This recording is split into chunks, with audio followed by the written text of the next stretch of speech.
दोस्तों बहुत बहुत स्वागत है आप सभी का औसम ज्ञान हिंदी न्यूज चैनल में एक बार फिर से।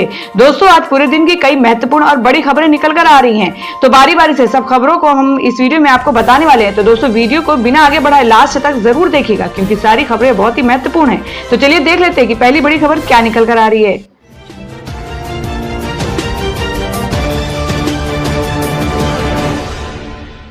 तो दोस्तों आज की जो पहली बड़ी खबर निकल कर आ रही है, आपको बता दें कि सिंधिया की राह पर सचिन पायलट 40 मिनट की मुलाकात के बाद बीजेपी में शामिल होने की अटकलें तेज।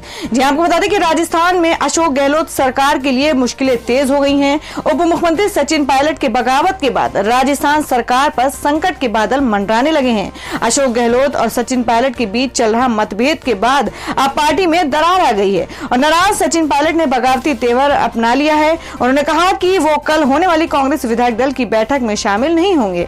पायलट के साथ साथ उनके समर्थक विधायकों ने भी इस बैठक में शामिल होने से इनकार कर दिया है। आपको बता दें कि इस बीच सचिन पायलट ने दिल्ली में बीजेपी नेता और अपने पुराने दोस्त ज्योतिरादित्य सिंधिया से मुलाकात की और दोनों के बीच करीब 40 मिनट तक मुलाकात हुई। रविवार दोपहर दोनों नेताओं के बीच इस मुलाकात के बाद अटकलों का बाजार गर्म हो गया और ये मुलाकात सिंधिया के आवास पर हुई। हालांकि आपको बता दें कि दोनों में से किसी भी नेता ने इस मुलाकात की पुष्टि नहीं की है, लेकिन इस मुलाकात के कुछ देर बाद ही ज्योतिरादित्य सिंधिया ने ट्वीट कर सचिन पायलट के लिए हमदर्दी जताई। और वहीं अगली बड़ी खबर निकल कर आ रही कि कोरोना की चपेट में पूरा बच्चन परिवार। अमिताभ और अभिषेक के बाद ऐश्वर्या और आराध्या भी कोविड-19 पॉजिटिव।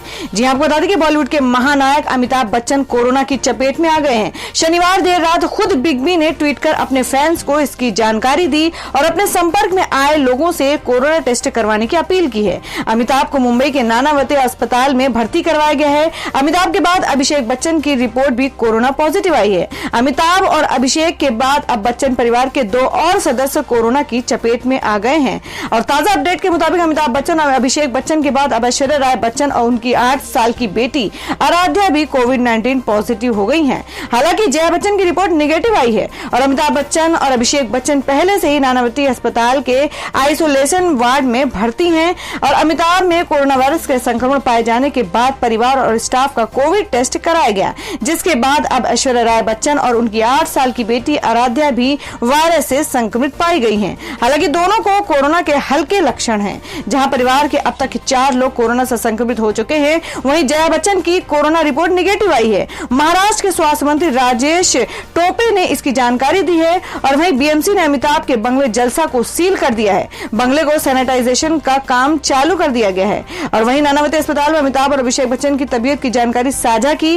नानावती अस्पताल के आइसोलेशन केयर सेवा विभाग के डायरेक्टर डॉक्टर अब्दुल समद अंसारी ने कहा है कि अमिताभ बच्चन की तबीयत पहले से बेहतर है, वो अच्छा महसूस कर रहे हैं, उनसे कोरोना के हल्के लक्षण पाए गए हैं। अमिताभ बच्चन को जहां आइसोलेशन वार्ड में रखा गया है, तो वहीं अभिषेक को सामान्य वार्ड में रखा गया है। बच्चन परिवार में कोरोना संक्रमण की खबर आते ही बीएमसी ने अमिताभ बच्चन के बंगले जलसा को कंटेनमेंट जोन घोषित कर उसे सील कर दिया। बंगले के बाद नोटिस लगा दी गई है और वहां आवाजाही रोक दी गई है। पूरे बंगले को सैनिटाइज किया जा रहा है। और वहीं फैंस बिग बी के कोरोना पॉजिटिव पाए जाने से दुखी हैं और उनके लिए दुआएं मांग रहे हैं। बच्चन फैमिली के कोरोना संक्रमित होने के बाद से ही राजनेताओं, फैंस, बॉलीवुड सितारों और क्रिकेटर जगत के लोगों के मैसेज आने शुरू हो गए हैं और सभी जल्द से जल्द अमिताभ, अभिषेक, ऐश्वर्या और आराध्या के जल्द ठीक होने की कामना कर रहे हैं।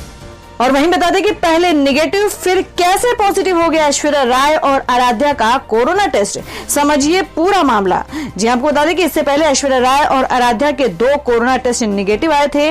मुंबई के मेयर किशोरी पेडनेकर ने कहा कि ऐश्वर्या राय और उनकी बेटी की पहले रिपोर्ट निगेटिव आई थी, बाद में आए रिजल्ट में वे भी कोरोना संक्रमित पाई गई थी। बीएमसी के अनुसार शनिवार को आरटी-पीसीआर परीक्षण के लिए ऐश्वर्या और आराध्या के स्वाब के नमूने लिए गए थे और बीएमसी ने बताया कि शनिवार को ऐश्वर्या राय और आराध्या का रैपिड एंटीजन टेस्ट हुआ था, जिसमें उनकी रिपोर्ट निगेटिव आई थी, लेकिन बाद में आरटी-पीसीआर टेस्ट किया गया तो उसकी रिपोर्ट रविवार को आई, जिसमें वे कोरोना संक्रमित निकली। फिलहाल भारत में कोविड-19 की जांच के लिए 2 तरह के टेस्ट किए जा रहे हैं, आरटी-पीसीआर टेस्ट और rapid antibodies test. RT PCR test का मतलब है reverse transcription polymerase chain reaction test. ये एक ऐसी लैब टेक्निकल है जिसमें आरएनए के डीएनए में रिवर्स ट्रांसक्रिप्शन को जोड़ते हुए वायरस का पता लगाता है। आपको बता दें कि आरटी-पीसीआर में इस बात की जांच की जा सकती है कि वायरस मौजूद है या नहीं। इसके लिए व्यक्ति के रेस्पिरेटरी ट्रैक्ट, थ्रोट स्वैब या नाक के पीछे वाले गले के हिस्से से सैंपल लिया जाता है। इसके नतीजे आने में 6 से 8 घंटे का वक्त लगता है। और वहीं एंटीबॉडी टेस्ट में ब्लड का इस्तेमाल होता है ताकि वायरस के प्रति शरीर की प्रतिक्रिया का पता लगाया जाए। इससे नतीजे 20 से 30 मिनट में आ सकते हैं। और वही एक और खबर में आपको बता दें कि अमिताभ और अभिषेक बच्चन के लिए पूरे देश में मांगी जा रही है दुआ। उज्जैन के मंदिर में हुई विशेष पूजा।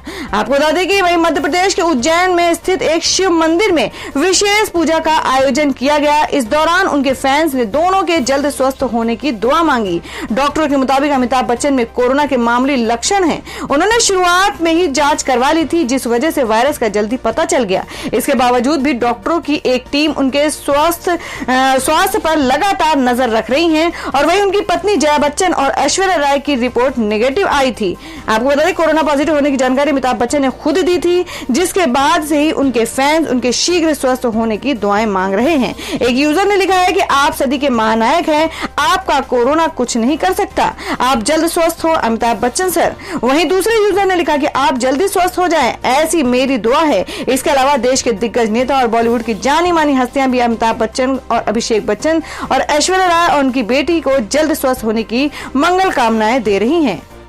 तो दोस्तों, हमारे सदी के महानायक अमिताभ बच्चन और उनकी फैमिली के जल्द से जल्द स्वास्थ्य ठीक हो जाने के लिए कमेंट बॉक्स में 2 शब्द जरूर लिखें। बढ़ते अगली खबर की ओर।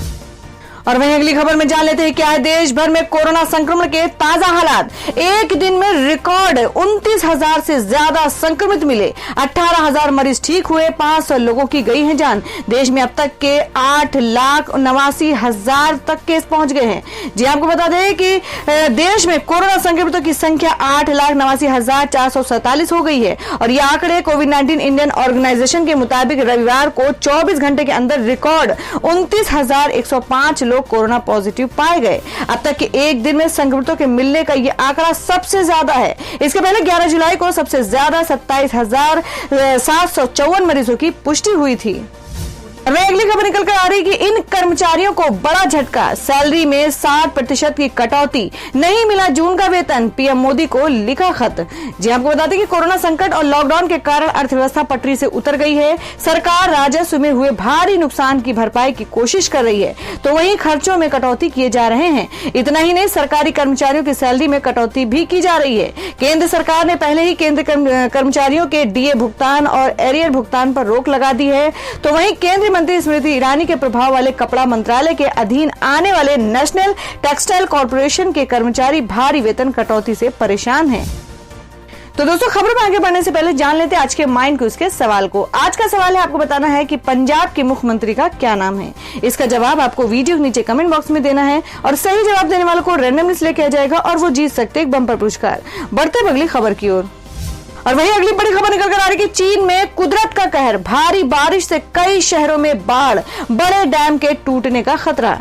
जी आपको बता दें कि दिसंबर जनवरी में कोरोना वायरस ने चीन में जमकर कहर बरपाया था। इसके बाद चीन ने सख्त लॉकडाउन के बाद हालात को नियंत्रित कर लिया, लेकिन अब चीन एक और कुदरती आफत का सामना कर रहा है, जहां पर भीषण बारिश की वजह से कई इलाकों में बाढ़ आ गई है, जिसमें वुहान भी शामिल है। लाखों लोगों को चीन ने सुरक्षित स्थान पर पहुंचाया है। इसके साथ ही 3 गॉर्जस डैम भी खतरा मंडरा रहा है। आपको बता दें कि इसके पीछे की वजह भारी बारिश है। साथ ही 3 गॉर्जस डैम से छोड़े गए पानी से हालात और बुरे हो गए हैं। वुहान के आसपास के इलाकों में भी ऐसे ही हालात हैं और कुछ विशेषज्ञों का दावा है कि 3 गॉर्जस डैम खतरे में है और ज्यादा बारिश होने पर वो टूट सकता है, जिस वजह से सरकार पानी छोड़ रही है। और वहीं सरकार ने इन बातों का खंडन करते हुए बांध को पूरी तरह से सुरक्षित बताया है। बांध के घटिया निर्माण को लेकर कुछ सैटेलाइट तस्वीरें भी सामने आई हैं, लेकिन सरकार ने उसे भी फर्जी बताया है। चीनी मीडिया के मुताबिक इस बाढ़ में 10 लाख से ज्यादा लोग प्रभावित हैं, जबकि 100 से ज्यादा लोगों की जान जा चुकी है।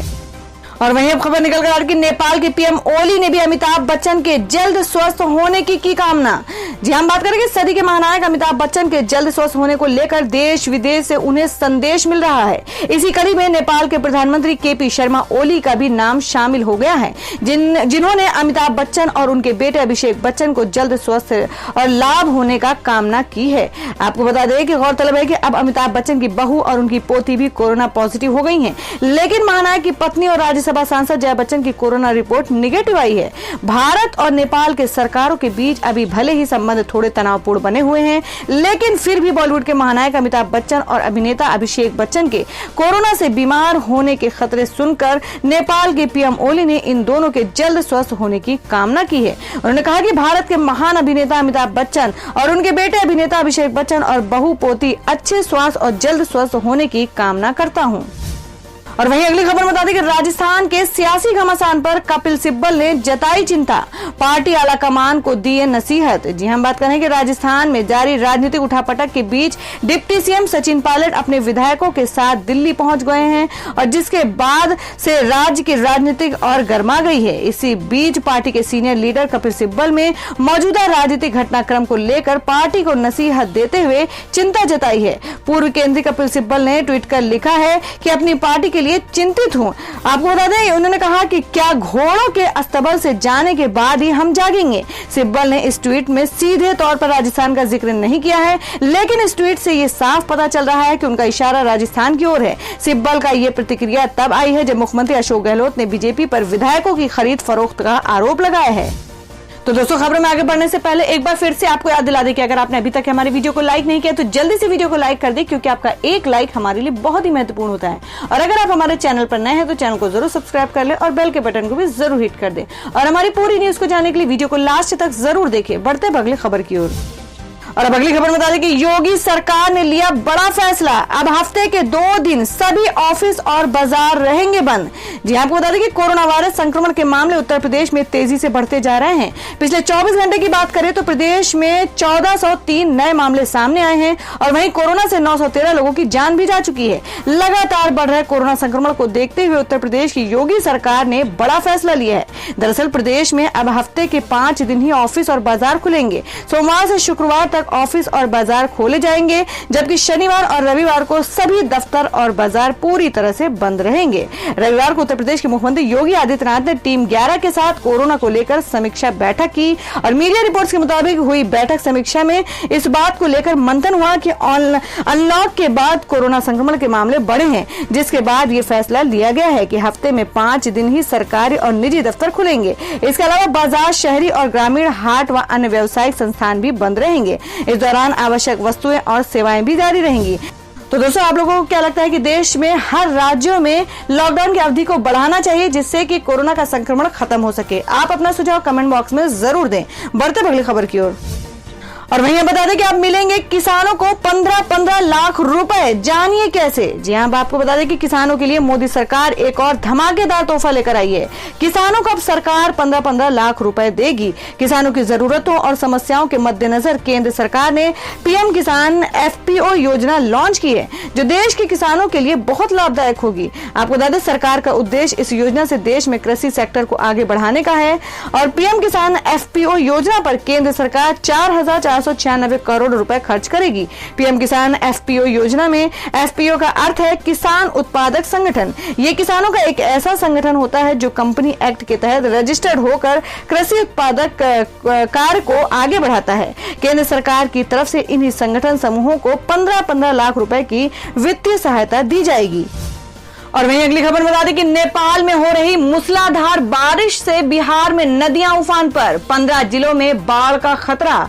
जी आपको बता दें कि उत्तर बिहार और नेपाल में हो रही भारी बारिश की वजह से नदियों का जलस्तर तेजी से बढ़ता जा रहा है।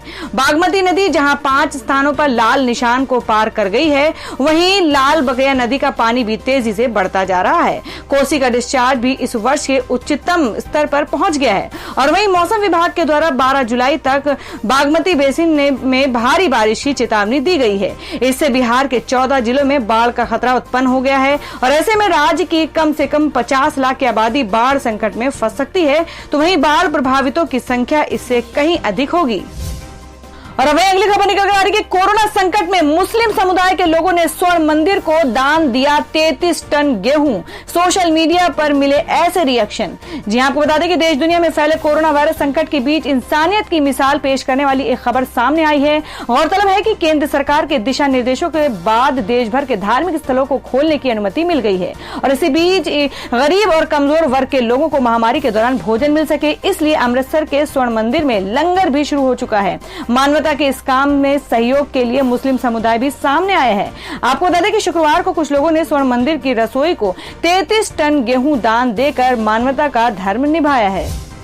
और अब अगली खबर में जान लेते हैं क्या है देश भर में मौसम के ताजा हालात। आपको बता दें कि देश के 9 राज्यों में भारी बारिश की आशंका।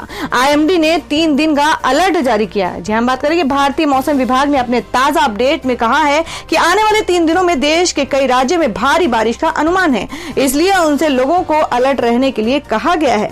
आईएमडी के मुताबिक 12-13 जुलाई को असम और मेघालय में मूसलाधार बारिश की आशंका है, तो वहीं सिक्किम, बिहार और आसपास के पूर्वी उत्तर प्रदेश में अगले 5 दिनों में भारी बारिश संभव है। तो वहीं सोमवार और मंगलवार को एक बार फिर से मुंबई में बारिश आफत बन सकती है। तो वहीं दिल्ली, फरीदाबाद, गुरुग्राम, मेरठ, रोहतक, गाजियाबाद, नोएडा और ग्रेटर नोएडा में भी मौसम पलटी मार सकता है और यहां भी बारिश हो सकती है। जबकि उप हिमालय, पश्चिम बंगाल, सिक्किम, असम, मेघालय, हिमाचल प्रदेश, एमपी, छत्तीसगढ़, पूर्वी उत्तर प्रदेश और तटीय कर्नाटक में मध्यम से भारी बारिश होने के आसार हैं। तो दोस्तों ये थी अब तक की सभी बड़ी खबरों की अपडेट से टुडे ब्रेकिंग न्यूज और लेटेस्ट खबरों को देखने के लिए हमारे चैनल ऑसम ज्ञान हिंदी न्यूज चैनल से जुड़े रहिए और हमारे वीडियो को लाइक शेयर जरूर कर दे अपने दोस्तों और रिलेटिव्स के साथ। तो दोस्तों फिर मिलेंगे काम की खबरों और सरकारी योजनाओं की एक और नई वीडियो के साथ। तब तक के लिए धन्यवाद दोस्तों।